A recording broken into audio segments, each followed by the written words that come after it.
કેમ છો મિત્રો? હવે આપણે બેરિયાટ્રિક સર્જરી માટે વાત કરીશું. તેમાં આપણે વાત કરીશું બેરિયાટ્રિક સર્જરી પછી વેઇટ રિગેઇનના કોમન પ્રોબ્લેમ વિશે. નોર્મલી કોઈપણ બેરિયાટ્રિક સર્જરી જેમ કે સ્લીવ ગેસ્ટ્રેક્ટોમી, ગેસ્ટ્રિક બાયપાસ આ કોઈપણ સર્જરી કર્યા પછી 6 મહિનાથી 2 વર્ષ સુધીમાં મેક્સિમમ વેઇટ લોસ થાય છે.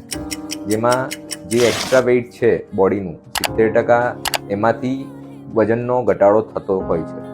હવે 2 વર્ષ પછી જો તમે તમારી લાઈફસ્ટાઈલ અને ડાયટ પર પ્રોપર કંટ્રોલ નથી રાખતા અને પાછું તમારું ડાયટ વધી જાય છે અને તમારી લાઈફસ્ટાઈલ પ્રોપર નથી રહેતી, તો કોઈ પણ સર્જરી કરાવ્યા પછી પણ તમારા વેઇટમાં વધારો થઈ શકે છે. તો બેરિયાટ્રિક સર્જરી એક એવી સર્જરી છે કે જે તમારા વજનને ઓછું કરવા માટેનો એક વચ્ચેનો રસ્તો પૂરો પાડે છે કે જે તમને એક પાયા તરીકે કામ કરે છે કે જે તમને હેલ્ધી લાઈફસ્ટાઈલ માટે મદદરૂપ થઈ શકે. તેથી વધુ માહિતી માટે તમે અમારી બેરિયાટ્રિક ક્લિનિકનો સંપર્ક કરો.